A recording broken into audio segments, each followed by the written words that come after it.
Bonjour à toutes et à tous. Merci d'abord de participer à cette plénière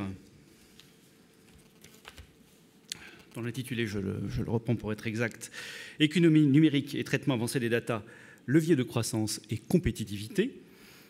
Avant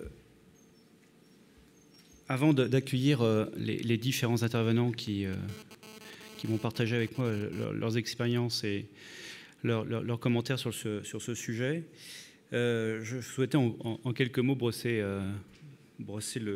un rapide aperçu sur le sujet. Il faut savoir aujourd'hui que l'information numérique, pour la définir, on pourrait la traiter à travers un mot qui chatouille la langue, qui s'appelle le zeta-octet.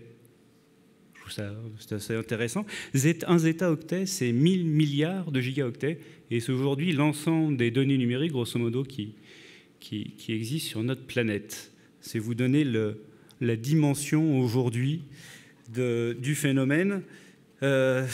Certains considèrent que c'est un bouleversement, un déluge, un mouvement de fond gigantesque. Et bien entendu, ça suscite beaucoup d'interrogations, beaucoup heureusement d'actions et de réactions d'un certain nombre d'acteurs économiques. On va en parler. Et si on regarde aujourd'hui le phénomène et simplement ce que les gens, la population peut comprendre de ce phénomène, il suffit de taper rapidement sur Google Trends, c'est le terme Big Data, et de voir l'ampleur de l'usage de ce terme sur les derniers mois. Jusqu'à 2011, le terme était assez peu utilisé, et d'un seul coup, on se rend compte que voilà, sur les réseaux, le terme est extrêmement utilisé. Je passerai rapidement sur l'origine du terme et sur la définition. Je pense que les intervenants qui vont me rejoindre vont pouvoir également apporter leur définition. On sait très bien qu'aujourd'hui, ce phénomène du big data repose sur trois grands piliers et trois phénomènes très importants. C'est de la donnée en très grande quantité, comme je l'évoquais, de la donnée de nature extrêmement différente, très variée, et surtout c'est de la donnée qui évolue continuellement. C'est un véritable flux continuel de données qui aujourd'hui nous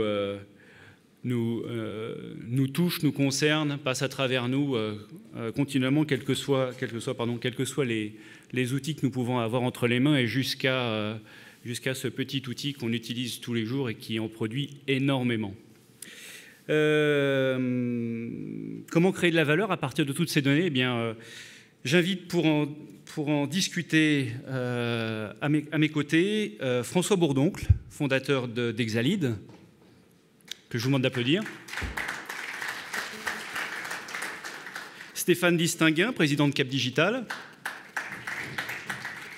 Philippe Franchet, de Capgemini. Et Nathalie Sonac, professeure en Infocom à Panthéon-Assas, et membre du CNN. Eh bien, je vous propose de chercher ensemble à mieux comprendre ce phénomène du big data avec les participants qui sont autour de moi. En guise d'introduction, je pense qu'il est intéressant avec notamment Philippe Franchet et Stéphane Distinguin de comprendre aujourd'hui l'écosystème de ce qu'est le big data. On l'a évoqué rapidement, Philippe, avec l'annonce de la Big Data Alliance et avec Stéphane, avec Cap Digital. Aujourd'hui, comment se constitue, comment se construit l'écosystème en France ou ailleurs autour de la Big Data ? Merci. Je vais prendre la parole initiale. C'est toujours un exercice difficile. Mes collègues de cette table ronde compléteront au fur et à mesure. Simplement, effectivement, moi je suis aussi là au nom de la Proged et surtout au nom de l'Alliance qui est indiquée ici, derrière la gestion des données et cette notion de big data. Donc l'objectif derrière, se livrer à un exercice de définition est toujours très difficile. Donc je préfère rapidement décrire à travers effectivement cette notion d'alliance et cette notion de charte, quels sont les acteurs concernés. C'est aussi une facette qui va permettre de dire qui est concerné par cette approche des big data. Donc si on raisonne tout d'abord en termes de flux de données, de flux de documents qu'on peut tous recevoir sur l'ensemble de nos devices au jour d'aujourd'hui, globalement, l'ensemble de ces opérations de big data, qu'elles soient dans le monde académique, dans le monde de nos entreprises, dans le secteur public, dans le secteur privé, on a essayé, nous, à travers cette volonté d'alliance, effectivement, de fédérer, à travers les associations professionnelles, académiques, le maximum de partenaires. Je crois qu'aujourd'hui, on génère un peu plus de 6 000 partenaires à travers cette alliance, donc je voulais à nouveau rappeler. Donc, globalement, derrière cette notion de big data, derrière ces projets de big data qui peuvent avoir des objectifs commerciaux, qui peuvent avoir des objectifs purement académiques, de recherche, on est vraiment dans des secteurs très très variés. On était dans une université il y a 15 jours, on voit énormément de thésards qui s'approprient le sujet aussi, on voit qu'on est sur des sujets naissants, comme tu le rappelais tout à l'heure.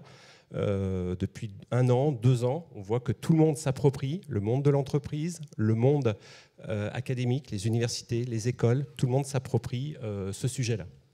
Donc, simplement, aujourd'hui, cette notion, derrière la notion d'alliance et derrière la notion de charte, l'idée va être, je reviendrai après un petit peu dans le détail, mais de pouvoir fédérer le maximum d'acteurs, que ce soit les gens, évidemment, les fournisseurs de données, qu'elles soient en accès libre ou en accès restreint, à diffusion gratuite, à diffusion payante, dans le cadre de tout type de projet, pour toute nature que ce soit. Ça a été vraiment la volonté de l'Alliance d'essayer, pour une fois en France, de ne pas être trop sectaire, d'essayer d'embarquer dans cette notion d'Alliance le maximum de gens, d'organismes de tout type. C'est ça vraiment la volonté qui nous anime.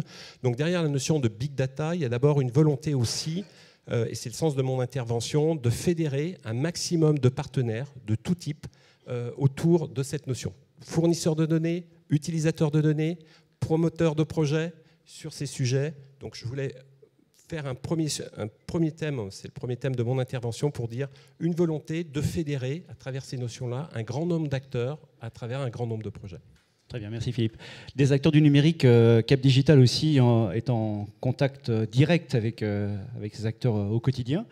Quelles sont aujourd'hui les missions de Cap Digital concernant à propos du Big Data, et puis peut-être donner quelques perspectives aujourd'hui, alors pas uniquement en France d'ailleurs, peut-être à une dimension plus importante sur le sujet, Stéphane. Alors, nous, ce sujet du Big Data, comme le disait Charles tout à l'heure, qui donc préside la commission connaissance, c'est un sujet qui est au cœur et depuis le début du pôle et qui a eu des qualificatifs différents. Si je regarde depuis la création du pôle, sur 500 projets suivis, il y en a à peu près une centaine aujourd'hui qui ont, donc depuis la création du pôle, très directement à ce qu'on appelle Big Data aujourd'hui. Donc c'est à peu près 20%, donc le 5e des projets du pôle, ce qui est important. En termes de particularité peut-être de Cap Digital, et j'y reviendrai, si on regarde le dernier appel à projet d'investissement d'avenir, 7 des 10 projets retenus étaient issus des équipes et de l'écosystème Cap Digital, dont le seul projet de plateforme. Donc c'est vraiment c'est une thématique qui nous porte, qu'on cherche aussi à porter. C'est toujours le sujet avec un écosystème qui porte l'un et qui porte l'autre. En tout cas, c'est au cœur de nos missions. Avec un enjeu qui est celui de la R&D, donc développer des projets de R&D. Big Data, là encore plus que d'autres, est un projet, puis je fais attention à ce que je dis avec mon voisin, mais c'est vrai que c'est un sujet passionnant qui est à la frontière de la recherche et de l'entrepreneuriat et de la création d'entreprise.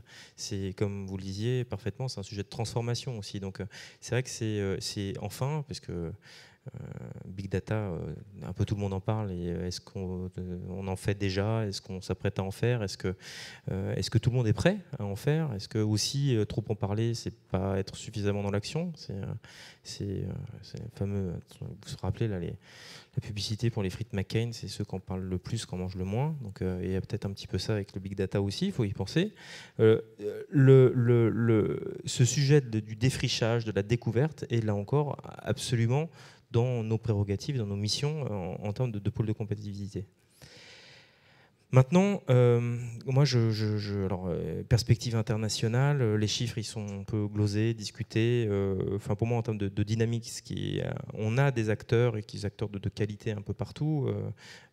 Exalit, Dassault Systèmes, bien sûr, mais il y a aussi Talend, très belle société. On a beaucoup parlé de Criteo, mais il y a un autre Criteo qui s'appelle Talend dans le logiciel open source et qui a les mêmes caractéristiques d'avoir réussi à être international dès le départ. Donc, on a comme ça des KXN aussi, une très belle société présente dans le pôle Cap Digital, et il y en a beaucoup d'autres. Notre sujet, à nous, en termes de compétitivité, il est à mon avis qu'on est assez peu dans les technologies on va dire de base qui font le big data demain. On a vu apparaître Hadoop, on a un vrai besoin, et ça, ces technologies-là, à mon avis, ne sont pas suffisamment traitées et beaucoup mieux traitées ailleurs, à l'international qu'en France. On a un vrai sujet sur les plateformes. On manque de plateformes, mais on manque à peu près dans tous les domaines de ces plateformes. Et je pense enfin qu'il y a un véritable enjeu demain à être plus présent dans tout ce qui est organisme de normalisation et de standards. Qui est, à mon avis, une faiblesse générale de la France, peut-être même de l'Europe, et qui, dans ce qui est en train de se préparer, on serait bien inspiré d'un petit peu plus investir sur ces domaines-là. Après, Non, c'était juste pour compléter par rapport au manque d'aspect normatif, qu'on est encore dans des logiques de R&D. On le voit bien avec la nécessité d'un grand nombre d'acteurs, à travers la publication de la charte que l'on a annoncée tout à l'heure de manière officielle, qu'on a besoin de documents de référence, que ce soit des règles, que ce soit des normes, pour que tous les acteurs qui travaillent sur ce domaine puissent avoir un cadre on va dire à peu près identique, puisqu'on voit que ces projets emmènent un grand nombre d'acteurs. Je l'ai rappelé, fournisseurs de contenu, fournisseurs de contenants. On a vraiment toute cette approche-là. Donc la charte s'inscrit, est une première pierre dans ce qui est décrit là à l'instant, sur un cadre normatif qui devra inévitablement, à moyen terme, être mis en œuvre au niveau français, européen et mondial, de toute façon. Nathalie, vous voulez réagir sur ce cadre réglementaire, sur... on dit il y a des normes à trouver, il y a un cadre à trouver. Oui, peut-être pas directement, ça serait peut-être un peu violent. Peut-être, moi, ce qui me semble important quand même, alors peut-être parce que j'ai ici la casquette à la fois CNN, mais aussi professeur à l'université, moi, ça me semble important quand même de mettre en évidence que l'information, qu'on la nomme connaissance, actualité, publicité, contrat, culture, devient la matière et l'essence véritablement de l'économie du numérique. L'économie numérique dans son ensemble. Donc ça me semble important de le dire et de préciser aussi que le codage accroît la densité des flux et donc la circulation mondiale. Du coup, des points importants qui sont soulevés par rapport à ça, c'est que d'une part, comme on peut le voir, et moi je vais être plus micro, voire plus macro, mais un petit peu décalé, mais au fond c'est très intéressant de vous écouter, c'est que le numérique s'est complètement étendu donc progressivement à tous les secteurs clairement d'activité, et que c'est à la fois le concept de produit, des modèles d'affaires, du design, de la stratégie, et qu'il va du coup falloir penser à ça. Du coup, ce qui m'amène à conduire, c'est que les données, j'aimerais bien les définir, c'est vrai qu'on les appelle les data, on peut les appeler data ou données, qu'importe, mais ça constitue et ça représente vraiment un point d'ouverture, mais aussi un point de contrôle qui permet en fait de délimiter clairement les périmètres des ressources, et du coup les données, et notamment les données personnelles, alors c'est peut-être comme ça je vais avancer par petits pas, que les données personnelles sont complètement au cœur de l'ensemble des modèles d'affaires de l'économie numérique, quels que soient les secteurs d'activité, et c'est en ça que ça me semble particulier. Alors du coup, je prends vraiment ma casquette de prof, et ça me semble important de donner quelques définitions, parce que là, on parle de données, mais au fond, on parle de quoi? On parle de big data, c'est-à-dire la taille, l'énormité. Vous avez parlé de zeta-octet. Donc voilà, on ne sait même plus ce que... En tout cas, moi, je ne sais même plus ce que ça signifie. J'ai plus le sens de la mesure. Mais moi, je dirais qu'il y a quand même catégorie de données qui me semble importante à mettre en évidence et qu'on retrouve dans le rapport Collin et Collin. Alors je vous le fais vite, mais ils classent ça en 3 catégories, ça me semble important pour la suite, et notamment dans la matière de réflexion en termes de régulation derrière, si en tout cas il y a régulation ou cadrage. Il y a d'une part ce qui s'appelle des données observées. Et dans les données observées, il y a 2 catégories, à la fois les personnelles et les non personnelles. Ce qui veut dire quoi? Ce qui veut dire que systématiquement, en tout cas, les données observées, c'est celles qui vont résulter des traces que l'on va laisser lorsque l'internaute va naviguer. Alors, lorsqu'il s'est identifié que ça a fait l'objet d'un consentement, ce sont ces données personnelles. Mais lorsqu'il ne s'est pas identifié et qu'il y a des petits cookies, on n'est plus dans l'ordre de données personnelles, mais moi, je vais les utiliser de la même façon, possiblement. Donc ça me semble un premier point. Ensuite, deuxième catégorie sont les données soumises. Donc là, clairement, ça fait l'objet d'une saisie explicite. Donc c'est de la contribution classique quand j'ai un compte Twitter ou Facebook. Ou alors, c'est l'utilisation d'une application qui demande, pour pouvoir, moi, je puisse en bénéficier, qui va imposer ma soumission. Et ensuite, dernière catégorie que relève le rapport Collin, et je m'arrêterai là-dessus pour ensuite enserrer sur la régulation, c'est que c'est celles qui sont déduites des traitements et des regroupements pratiqués par une entreprise à partir de données personnelles d'utilisateurs ou au contraire de clients. Et là, on va construire des API, alors je pense que Stéphane ou d'autres sont plus à même que moi d'en parler, mais néanmoins qui vont être des interfaces de programmation où du coup, je peux les utiliser. Donc je vais les prendre, et puis j'en fais ce que j'en veux, et puis une fois que j'en ai fait ce que j'en veux à partir de ce que j'ai collecté, je vais les resservir sous forme d'application. Et c'est là, me semble-t-il, alors je vais laisser pas la parole bien entendu à mes camarades, mais c'est vraiment de dire que c'est au départ de ces définitions-là où au fond c'est pas encore univoque. Donc on parle beaucoup de big data, mais qu'est-ce qu'on entend véritablement par données? Et c'est à partir du moment où on aura avancé sur la réflexion véritablement de s'entendre sur la caractéristique de ce que sont les données, qu'on pourra envisager derrière, même si c'est déjà fait, la CNIL, le CNN, on en reparlera, on a posé des questions sur la neutralité, mais justement, qu'est-ce qu'on en fait, comment on peut en faire, et comment le consommateur peut aussi mieux maîtriser ce qu'il soumet, et qui pense qu'il soumet simplement pour l'utilisation d'une application, mais qui derrière, ces données-là seront peut-être retranscrites, réutilisées, revendues, et voilà.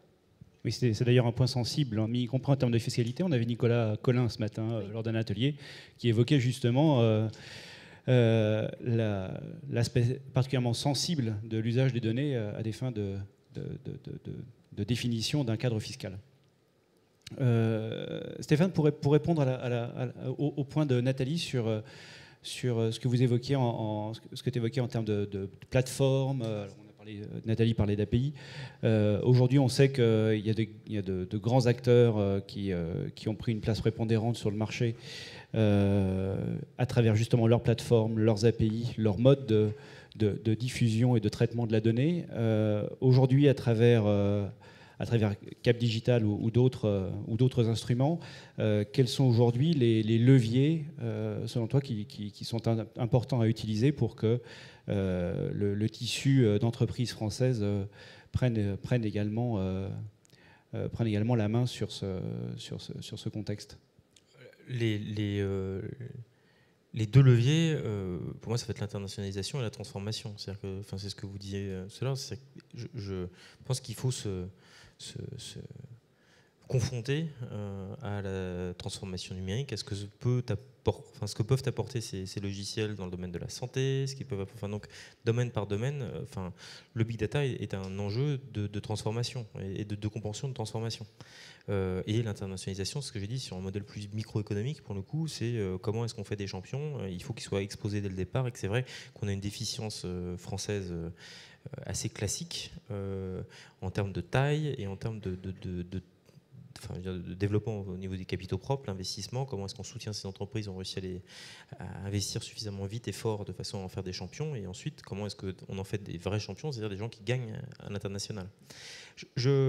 Moi, par rapport à notre mission chez Cap Digital, il y a 2 choses moi, qui me font dire qu'il faut impérativement qu'on soit très impliqué, très appliqué sur ce sujet. C'est d'abord, quand tu évoquais tout à l'heure les zeta-octets, les milliards de gigabits, qu'est-ce que ça... Alors qu'au même moment, on sait tous qu'on a du mal à recruter des gens. on évoque, moi ce que je trouve assez fascinant, c'est de se dire qu'il y a une démultiplication de ces connaissances, de ces données, alors qu'au même moment, on sait qu'il y a assez peu de personnes qui travaillent et que même si, je trouve que c'est moi, c'est des raisons qui me rendent tout à fait enthousiaste sur ce sujet, c'est qu'on voit des personnes, des informaticiens, surtout des mathématiciens de très haut vol qui reviennent, qui ont peut-être abandonné la finance de marché sur ces 10-15 dernières années pour revenir dans les fameux Kant qu'on trouve chez Google et ailleurs, mais on commence à les retrouver dans nos entreprises. Je trouve que c'est une excellente nouvelle que j'ai envie de partager avec vous, parce qu'on est content de voir ces gens brillants revenir et pas uniquement travailler sur ce qui peut produire des cataclysmes financiers. Donc c'est une bonne nouvelle, et j'espère justement qu'ils permettront de transformer la santé. Enfin, c'est beau de faire revenir la mathématique dans ces domaines. Ils reviennent dans tout domaine ? Pour moi, je vois régulièrement des personnes des mathématiques qui étaient plutôt plus financières revenir en tant que fameux data scientists dans des domaines qui sont les nôtres. Et puis, c'est des personnes qui ont des profils très recherchés. Donc, simplement pour dire qu'on va gagner quelques peut-être dizaines, centaines, milliers de personnes qui vont revenir de domaines vers le nôtre. En revanche, l'enjeu, si on se dit qu'il y a... Je crois que la statistique par rapport au CETA-Octet, c'est de dire que dans les 10-15 dernières années, il y aura une augmentation de 50% des personnes qui travaillent dans l'informatique, appelons-le encore comme ça, dans le numérique au sens large. Si on fait ce rapport entre x10, x100 sur les données et seulement il y a tout l'enjeu de la formation, tout l'enjeu de quels sont les emplois qu'on va créer, pas uniquement les emplois très très qualifiés de ces personnes qui ont toujours été employées, mais quels vont être les laborantins des données, il y a tout cet enjeu qui me semble être un enjeu pour nous, d'employabilité, de développement de l'emploi, de compétitivité pour le coup. Et c'est ce qu'on attend d'un pôle de compétitivité quand on a, nous, un contrat avec l'État, la représentation en fait, des collectivités locales qui nous confient en fait, une mission de développement sur le territoire sur le sujet d'innovation. Donc l'emploi est un enjeu majeur. L'autre enjeu, et là je fais le lien avec la compétitivité, on l'a vu récemment avec... Dali faisait référence à la neutralité du net. Vous avez dû suivre récemment l'enjeu en fait, des tests de marché au niveau européen, la Commission européenne sur Google, les relations. Enfin, il y a aussi un enjeu pour nous de compétitivité qui est celui aussi de pouvoir exprimer une vision. Je sais, peut-être que je passerai à mon collègue et ami François. Qu'est-ce qu'on fait ensemble de façon à être moins tout petit face à des acteurs qui ont aujourd'hui une puissance qui, à mon avis, les dépasse. Enfin, je ne pense pas qu'il y ait de mauvaises intentions. Je pense que c'est des services extraordinaires, mais quand on est aussi bien sur de la recherche que sur la production de la donnée, que sur les voitures sans conducteur, on a cette possibilité, une capacité qui, à mon avis, appelle à une réflexion entre nous, de l'écosystème, de façon à pouvoir être pertinent et compétitif. Est-ce que cela va jusqu'à exploiter à notre avantage les écosystèmes déjà existants et déjà développés par ces acteurs que tu évoques ? Je pense qu'on a... oui, certainement. Je pense que de toute façon, j'ai pas envie d'utiliser des mots guerriers, de dire cette bataille est perdue. C'est pas. Je pense qu'il faut. Ça supposerait quelque chose de belliqueux. En tout cas, je pense que cette phase, elle est derrière nous. Donc, il faut de toute façon travailler sur les standards aujourd'hui. Et effectivement, les standards. Quand j'ai parlé de plateforme tout à l'heure, ils sont malheureusement trop peu chez nous, pour pas dire pas du tout, et que donc si on veut continuer, il faut préparer la suite. Donc il faut être pragmatique, mais il faut pas être trop angélique non plus. Je peux faire juste un tout petit commentaire pour rebondir sur le propos qui vient d'être dit, puisque le thème de cette table ronde, c'est croissance et compétitivité. Donc pour bien rappeler que l'enjeu de la plupart des entreprises françaises ou étrangères aujourd'hui, c'est bien leur transformation digitale, pour être très concret. Donc de passer de projets, j'allais dire, uniques, pilotés parfois par des directions opérationnelles dans des entreprises, dans le monde académique, ou par des directions informatiques, passer carrément par des vrais projets d'entreprise qui sont pilotés directement par le PDG, qui sont piloté directement à la demande d'un conseil d'administration, parce que le futur est là. Donc la croissance des entreprises, leur compétitivité passe par leur capacité assez rapidement à se transformer et à se transformer sur l'ensemble des axes du digital. Sur l'ensemble de ces axes, et c'est l'objet aussi de ce thème, on va trouver les notions d'open data et on va aussi trouver l'ensemble des notions de big data, c'est-à-dire face au milieu d'informations qu'on reçoit, qu'on a en interne, avec qui, je dirais, via notre écosystème, avec qui on est en interaction, comment mettre en adéquation l'ensemble de ces données tout à fait formidables que l'on a, qu'on a du mal à exploiter, dans une logique effectivement de croissance et de compétitivité des organismes ou des entreprises qu'on représente. Voilà, à mon avis, l'enjeu derrière tout ça, quoi, derrière les mots, c'est une vraie transformation de l'entreprise dans ses process les plus profonds au regard des supports et des nouveaux médias je dirais que les fournisseurs de data ou la récupération, la fédération de data vont permettre aujourd'hui, auxquels vont contribuer ces fournisseurs. Voilà. Très bien. La data dans l'entreprise, justement, François? Eh bien non, justement pas. Alors... Comment ça, justement pas? Non, mais moi d'abord, je suis content de parler après tout le monde parce que comme ça, vous avez déjà tout dit, donc ça va être beaucoup plus facile pour moi. Acte 1. Acte 2, j'ai un côté, je trouve grognon, j'aime pas les définitions, donc je suis content qu'on ait tout défini, comme ça au moins, ça c'est fait. Et ensuite, je suis vraiment très très d'accord avec Stéphane, c'est-à-dire que sur quasiment tout ce que tu as dit, et surtout sur la pub, là, parce que je pense qu'il faut arrêter de parler, il faut commencer un peu à passer à l'action, quoi. Et en particulier sur les données, le problème, c'est pas seulement d'aller utiliser les données qui sont là à l'état latent dans l'entreprise ou ailleurs et puis transformer l'entreprise, c'est une partie du boulot. L'autre partie, et c'est les Américains qui sont évidemment en pointe sur le sujet, c'est de créer les données qu'on n'a pas encore pour créer des nouveaux business, et notamment dans le domaine de la santé et de l'assurance, les deux étant finalement de l'assurance, assurance maladie, assurance...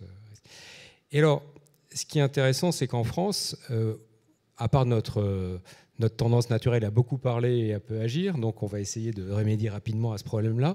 Mais une fois qu'on a mis de côté ce problème-là, on a quand même la chance d'avoir effectivement une école de mathématiques extrêmement bonne, qui est récompensée par des Nobel, des médailles Fields, etc. Enfin des Nobel, non, il n'y en a pas en mathématiques, mais voilà.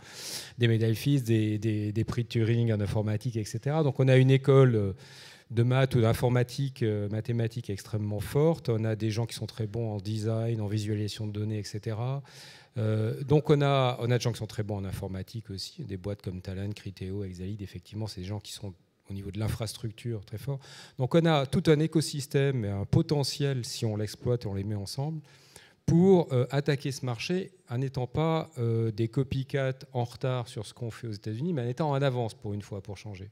Donc l'enjeu, si on parle des incubateurs qui vont être créés, j'espère, à l'Alfréciné ou ailleurs, ce qui est important, c'est pas de faire le N+1e clone de Groupon, c'est vraiment de s'attaquer à des sujets sur lesquels on a un avantage compétitif.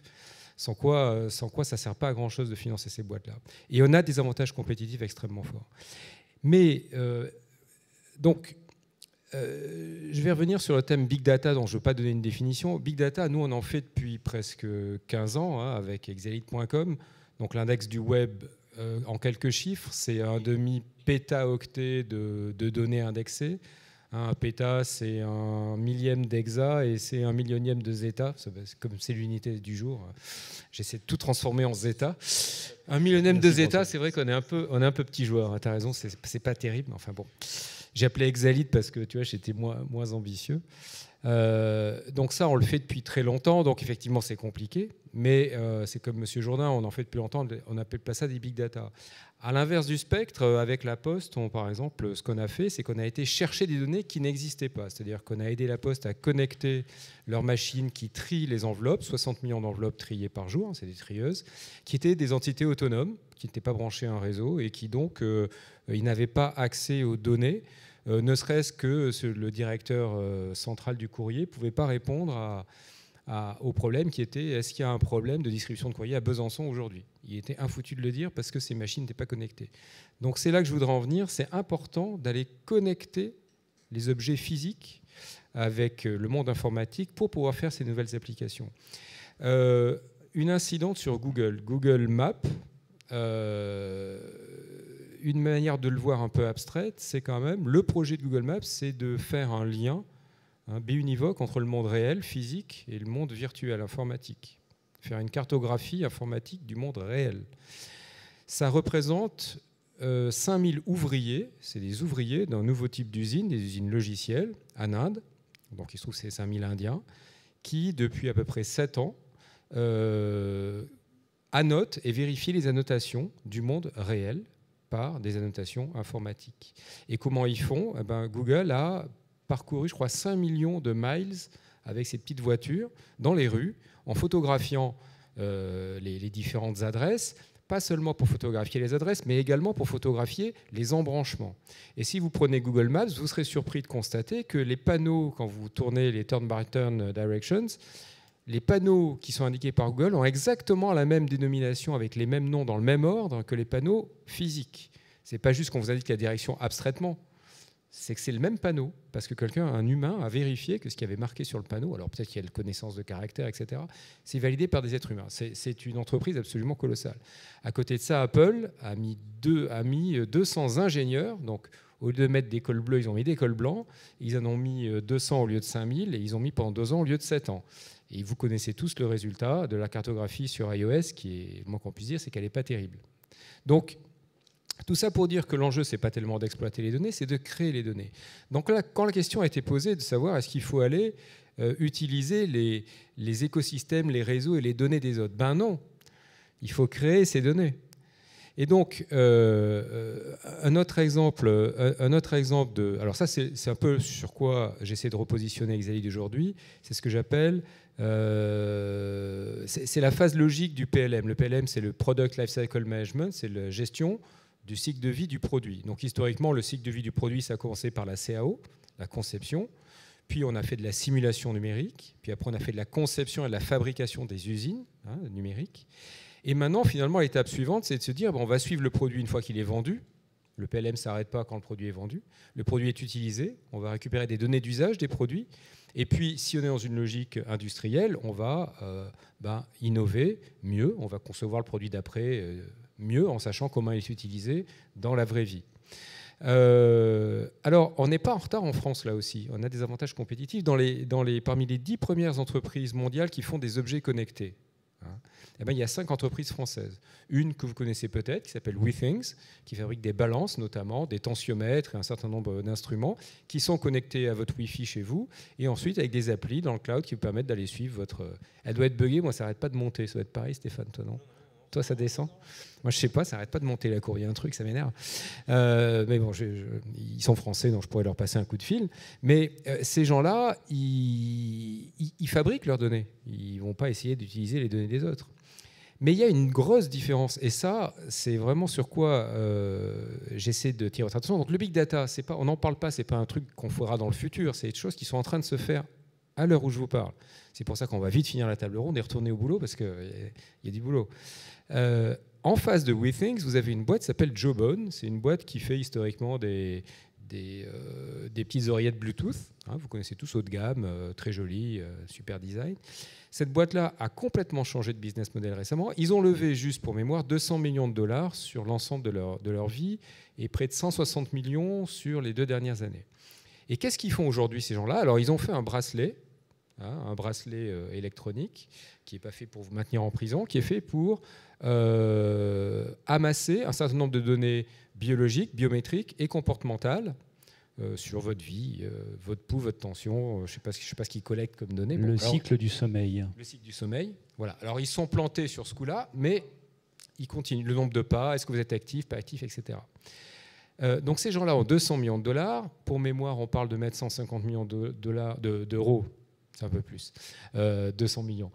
En France, sur le big data, une seule entreprise privée sur un secteur d'activité particulier, ils mettent 200 millions d'argent privé. Et qu'est-ce qu'ils font ces gens-là ? Ils amassent des quantités de données, ils créent ces données, ils ne vont pas les chercher, ils les créent. Et ils sont très transparents sur le fait qu'ils indexent absolument tout. Votre position, tout. Elles sont très très personnelles, ces données, il n'y a pas plus personnel. Ils indexent tout, c'est transparent, c'est dans leurs conditions d'utilisation. Et c'est quoi leur enjeu ? Leur enjeu, c'est tout le marché assurantiel, donc assurance maladie, le healthcare, et le marché... Alors ce matin, ou hier matin, je ne sais plus, ce matin, j'ai vu qu'ils avaient sorti une clé électronique que vous mettez sur votre porte pour remplacer votre clé traditionnelle et que vous ouvrez avec votre iPhone. Alors je me suis dit, mais quelle mouche les a piqués? Mais si vous réfléchissez, si vous commencez à connaître, par exemple, que vous êtes chez vous 98% de votre temps, vous êtes une personne âgée, ou que vous êtes un cadre international, vous êtes chez vous 5% du temps, toujours en voyage, ben, le coût de votre assurance habitation risque un jour de ne pas être la même. Si vous avez une mutation génétique, etc., le coût de votre assurance santé risque de ne pas être la même. Donc vous voyez que le secteur de l'assurance est directement dans la ligne de mire du big data. Et ça, moi j'ai été contacté pour parler au congrès des assureurs sur le big data. Ils en sont très très conscients, ne vous inquiétez pas. Donc, mais ces données n'existent pas, ces données doivent être créées. Donc la normalisation c'est essentiel, mais au-delà de la normalisation, c'est les gens qui vont être les premiers à amasser les données, qui vont ensuite pouvoir normer ces données. Dans l'Internet des objets, ce qui est important, c'est l'interopérabilité, c'est le fait de pouvoir faire des statistiques. Le non structuré dans tout ce qu'on dit, effectivement, est important parce que beaucoup de ces données sont non structurées, mais pour faire des statistiques, il faut normer d'une manière ou d'une autre. Normer, structurer, extraire, normaliser, on va dire, plus que normer. Donc de ce point de vue-là, c'est important. Mais l'aval de la chaîne, on retombe sur des statistiques et les data scientists et les gens qui faisaient du pricing d'options, effectivement, ils sont tout à fait adaptés à faire ce genre de choses-là. Donc tout ça pour dire qu'il est urgent de ne pas attendre, il est urgent de passer à l'action. Et une fois de plus, ce qui risque de se passer, ce n'est pas les organismes de normalisation, c'est les sociétés privées qui vont être leaders sur chacun de leurs secteurs verticaux, et en ça on est tout à fait d'accord. Donc le healthcare et l'assurance, c'est vraiment les deux fronts les plus avancés dans le domaine, mais il y en a plein d'autres qui suivent derrière. Par exemple, il y a un ingénieur de Dassault Systèmes qui avec l'accord du PDG, je dois le dire, a fait en perruque une petite application qui permet simplement d'enregistrer. Alors là, c'est pas un objet connecté, c'est des êtres humains qui, chaque fois qu'ils mangent quelque chose, disent « j'ai mangé 3/4 d'une biscotte, j'ai mangé, etc. » Et donc, il a une base de données, c'est un grand succès, son application, et il a aujourd'hui amassé une base de données de comportement alimentaire absolument incroyable, et il est courtisé par tout le monde pour avoir ces données.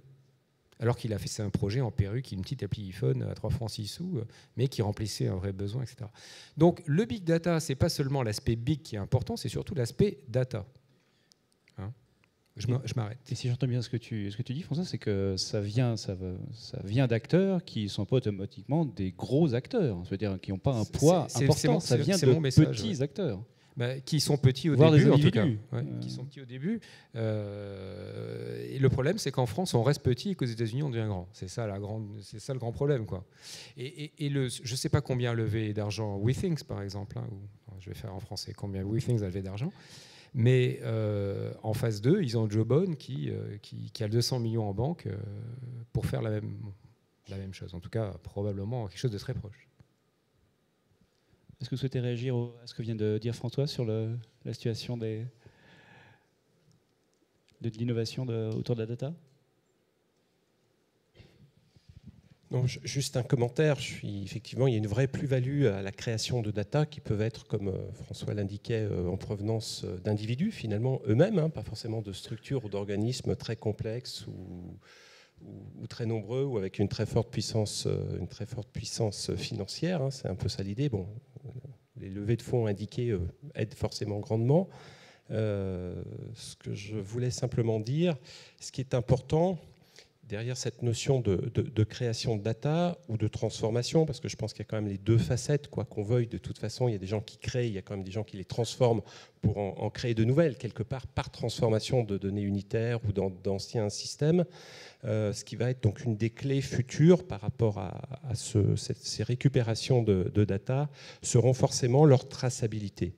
Globalement, c'est que depuis l'individu qui a accepté de porter le bracelet, qui était décrit là dans l'exemple précédent, qu'on ait bien l'accord des individus, puis après de l'entreprise qui récupère, est-ce que ça sera une logique commerciale, une logique ou bien publique, de pouvoir aussi avoir ce suivi à tout moment, puisqu'on peut imaginer que dans 4-5 ans, les données initiales seront reprises par des assureurs, peut-être par encore des métiers qu'on n'imagine pas au jour d'aujourd'hui, mais que depuis le début, en tout cas c'était l'objectif de cette charte aujourd'hui Big Data qu'on a annoncé, qu'on ne perde pas à tout moment, comme on l'a fait dans le domaine ne serait-ce que de la traçabilité de la viande, pour prendre un exemple grand public, à tout moment que les data, depuis la data initiale, sur le relevé de l'individu, eh bien qu'on ait eu les accords et que chaque individu où chaque organisme qui les représente ait bien donné son accord à un instant T sur les fameuses data. Donc nous, c'est la partie éthique, je dirais, du sujet, qui est aussi importante, qu'il ne faut pas occulter au jour d'aujourd'hui. En tout cas, je pense que nous, Français et Européens d'une manière générale, on est assez attachés aussi dans cette logique de collecte, même au respect du droit des individus. Oui, juste pour prendre un gros zoom arrière et regarder un petit peu ce qui se passe, mais à une échelle de résolution beaucoup plus élevée. Si vous voyez la révolution, disons, informatique et Internet plus dernièrement, il y a eu quelques dommages collatéraux, hein, qui sont la presse, qui sont le commerce traditionnel, Virgin, Fnac, machin, etc., les réseaux de distribution physique, qui sont l'industrie musicale, les biens culturels au sens large. Les biens culturels au sens large. Bon, ce dont on parle là, c'est la prochaine vague de massacres. Je vous le dis comme je le pense vraiment. Les assurances, les banques, tout ce qui relève de la sécurité, le système médical et plein d'autres systèmes physiques de gens qui, eux, raisonnent dans une logique de transformation et qui ont en face d'eux des sociétés comme Jobon qui sont des pure players et qui veulent manger leur gâteau. Il faut voir le problème comme ça. Transformation de business existants avec des assureurs ou des systèmes de santé qui se croient bien tranquillement assis dans leur coin et complètement inattaquables, comme l'était la presse, comme l'était l'industrie musicale, comme l'étaient tous ces gens-là, et des gens en face qui veulent bouffer leur gâteau. C'est ça qui est en train de se passer, ni plus ni moins, et c'est ça qui justifie les investissements massifs des Américains, parce qu'eux comprennent ça. Et une société comme Jobon affiche très clairement qu'ils veulent révolutionner l'industrie du healthcare aux États-Unis. Et leur business model est simple, ils font financer l'équipement par les gens qui ont intérêt à proposer des produits moins chers à leurs clients. Vous proposez une assurance moins chère, qu'elle soit santé ou une assurance habitation, parce que vous connaissez les habitudes de vos clients qui ne sont pas à risque, donc potentiellement ils auront moins de sinistres, donc ils vous coûteront moins cher, donc vous pouvez baisser là. Alors évidemment, il y a une logique, puisque quand vous poussez ce principe qui est un principe anti-assurantiel, quand vous le poussez de plus en plus loin, vous arrivez à détruire le principe assurantiel complètement. Vous individualisez complètement l'assurance. C'est contre l'esprit même de l'assurance. Donc ils savent très bien qu'ils peuvent aller jusqu'à un certain point, et pas plus. Mais regardez ce qui risque de se passer. Si un jour, une société comme Jobon arrive avec des deals et se met revendeur de packages d'assurance moins chers, et arrive en France, et qu'AXA n'a pas les données pour répondre avec des tarifs plus bas, qu'est-ce qui va se passer d'après vous ?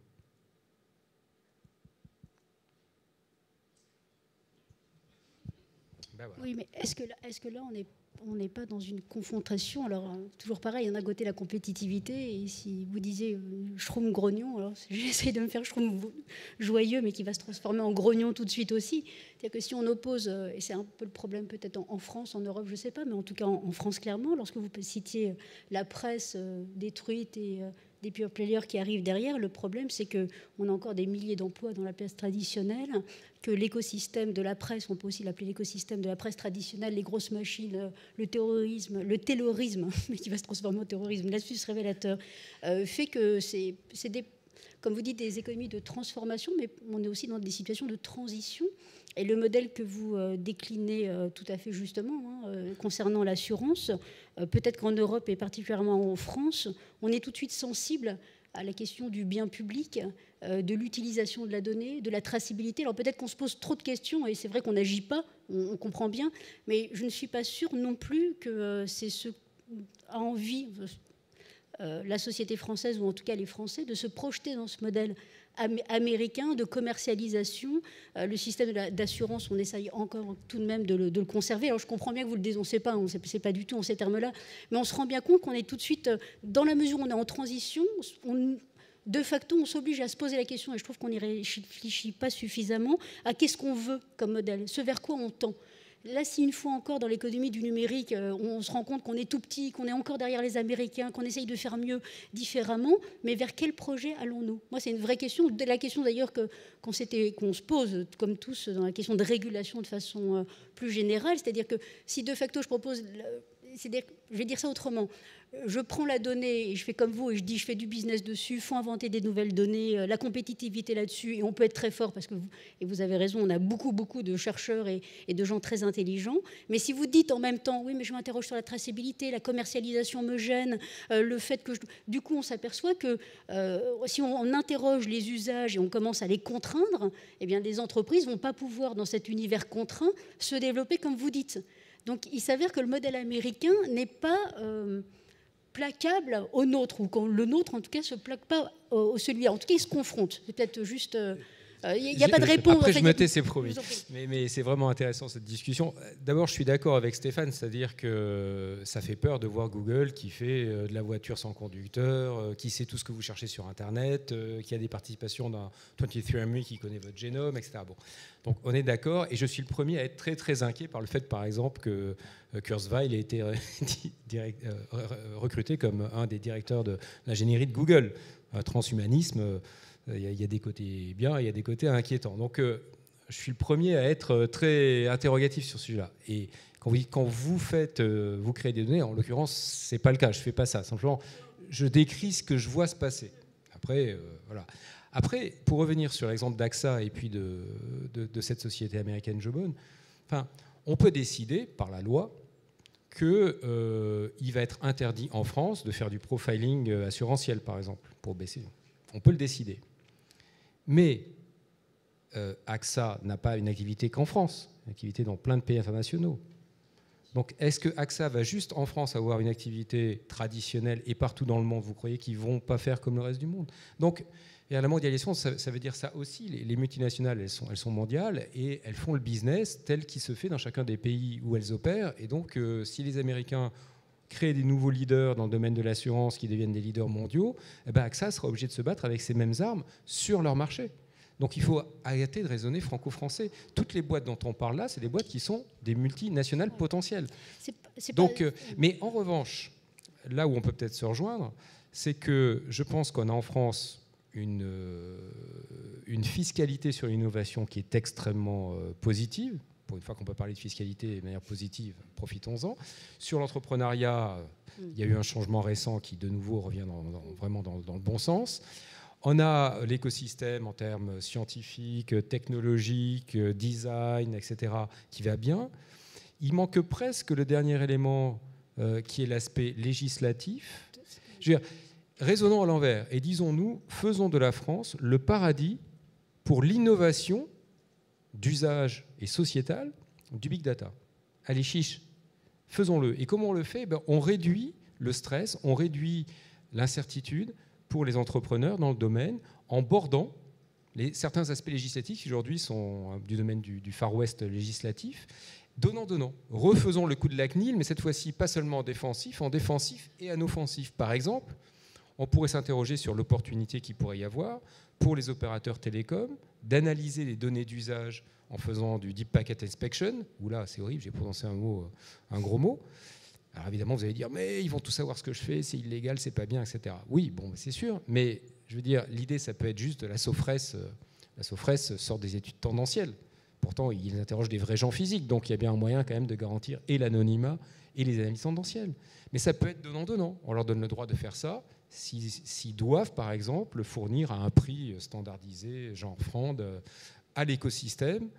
Voilà. Donc, investissons, par exemple, sur mutualisons des infrastructures et faisons financer par l'État, qui est dans son rôle de financer les infrastructures, pour le coup, et non pas financer des sociétés, des infrastructures qui réduisent le time to market des startups dans le domaine du big data dans un écosystème qui deviendrait un paradis pour l'innovation d'usage sociétal, technologique dans le big data.